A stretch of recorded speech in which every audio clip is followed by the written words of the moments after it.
আসসালামু আলাইকুম। পরম করুণাময় মহান আল্লাহ তাআলার নামে শুরু করছি, যিনি অত্যন্ত দয়ালু। পিঠে কাপড়ের বোঝা বেশ ভারী, বোঝার ভারে নুয়ে পড়ছেন তিনি। দ্রুত হাঁটছেন, তবু দ্রুত ধীর পদক্ষেপে, চোখে মুখে আশার আলো। প্রতিদিন যান এভাবে, প্রতিদিনই ছুটেন তিনি। তবে এত সকালে নয়, যান একটু বেলা হলে। আজ বেরোলেন খুব সকালে, সূর্য ওঠার পরপরই। প্রতিদিনের মতো দেখল সবাই, দেখল ছেলে বুড়ো সবাই। আশ্চর্য তো, এত সকালে কি কেউ বাজারে যায়?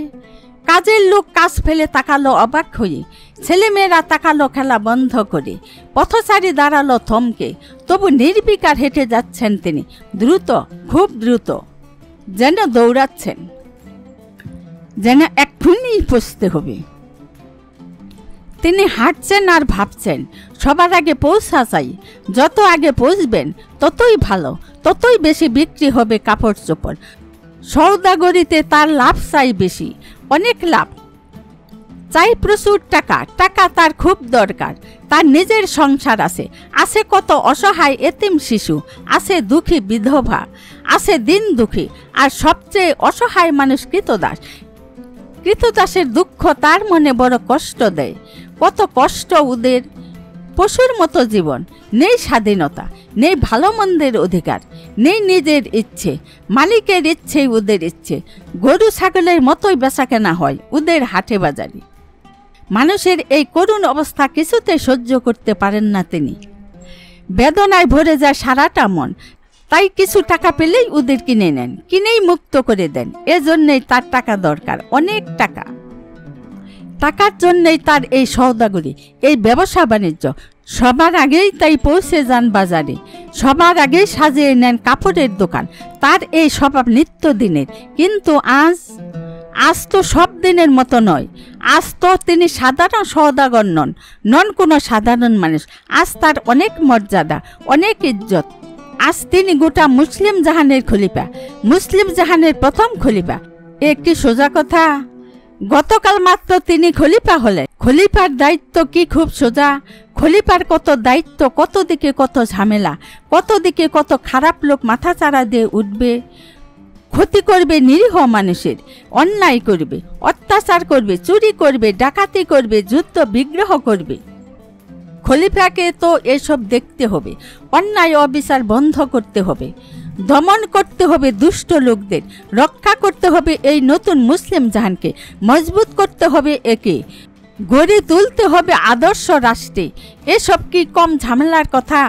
লোকেরা তাই অবাক হলো খলিফা হযরত আবু বকর রাদিয়াল্লাহু তাআলা আনহু এর এই কাণ্ড দেখে।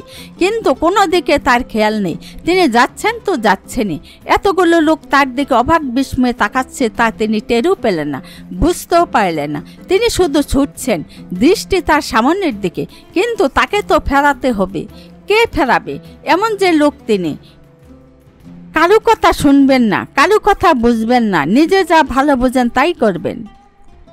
এরকম লোককে কি কেউ কিছু বলতে পারে? না, কেউ সাহস পেল না। সবাই শুধু অবাক বিস্ময়ে তাকিয়ে রইল। বাজার আর দূরে নয়, আরও দ্রুত হাঁটেন তিনি, আরও দ্রুত, চোখে মুখে উজ্জ্বল অস্থিরতা। কিন্তু হঠাৎ বাধা পেলেন, একদম হঠাৎই, আচমকা। সামনে একদম মুখোমুখি পথ রোধ করে দাঁড়ালেন দুজন মানুষ। বাধা পেয়ে থমকে দাঁড়ালেন তিনি, মুখ তুলে দেখলেন তাদের, জিজ্ঞেস করলেন, কি ব্যাপার ওমর, ওবায়দা, পথ আগলে আছো যে? পাল্টা প্রশ্ন করলেন তারা, আপনার কাঁধে কি কাপড় চোপড়, কোথায় নিচ্ছেন? আবার প্রশ্ন করেন হযরত ওমর রাদিয়াল্লাহু তাআলা আনহু আর হযরত আবু ওবায়দা রাদিয়াল্লাহু তাআলা আনহু। কেন বাজারে? অবাক হয়ে জবাব দেন হযরত আবু বকর রাদিয়াল্লাহু তাআলা আনহু। বাজারে? আবার প্রশ্ন করেন তারা। হ্যাঁ, বাজারেই তো। কেন? অবাক হলে যেন। অবাক হব না? কেন? কেন আবার কি? আপনি সওদাগরি করবেন আর এদিকে ভেসে যাক সব কিছু। কেন ভেসে যাবে? কেন ভেসে যাবে না? আপনি সারাদিন সওদাগরি করবেন, দেশ বিদেশে ঘুরবেন, মালপত্র আনা নেওয়া করবেন, এতেই তো আপনার সময় চলে যাবে। খেলাফতের কি হবে? তা তো বুঝলাম, কিন্তু আমার সংসার চলবে কি করে? আমার তো আর কোনো কাজ নেই। বাইতুল মাল থেকে আপনার সংসার চলবে, বাইতুল মাল থেকে আপনাকে ভাতা দেয়া হবে। কিন্তু বাইতুল মালে তো আমার কোনো হক নেই, ওখান থেকে কিভাবে আমার সংসার চলবে?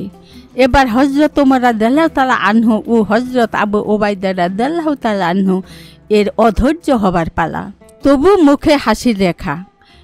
বললেন, সে আমরা দেখব, খেলাফতের কাজেই তো আপনার কেটে যাবে সারা দিন রাত, সওদাগরি করবেন কিভাবে? হযরত আবু বকর রাদিয়াল্লাহু তাআলা আনহু ভাবলেন, তাই তো, এত সব কথা তো তিনি ভেবে দেখেননি। এবার গভীরভাবে উপলব্ধি করলেন তার দায়িত্বের কথা। তারপর বললেন, চলুন। হযরত ওমর রাদিয়াল্লাহু তাআলা আনহু আর হযরত আবু উবাইদা রাদিয়াল্লাহু তাআলা আনহু এতক্ষণে স্বস্তির নিঃশ্বাস ফেললেন। চোখে মুখে তাদের এখন তৃপ্তির রেখা। এবার তিনজনই নীরবে ফিরে চললেন বাড়ির দিকে। আশা করি আল্লাহর অশেষ রহমত ও মেহেরবানিতে আপনারা সকলেই ভালো আছেন, ভালো থাকেন, এই কামনাই রইল। আর সেই সাথে আপনাদেরকে বলছি, প্রতিদিন নতুন নতুন ইসলামিক ভিডিও পেতে এবং ইসলামিক জ্ঞানের চির নতুনত্বকে উপলব্ধি করতে অবশ্যই সাবস্ক্রাইব করবেন। আসসালামু আলাইকুম।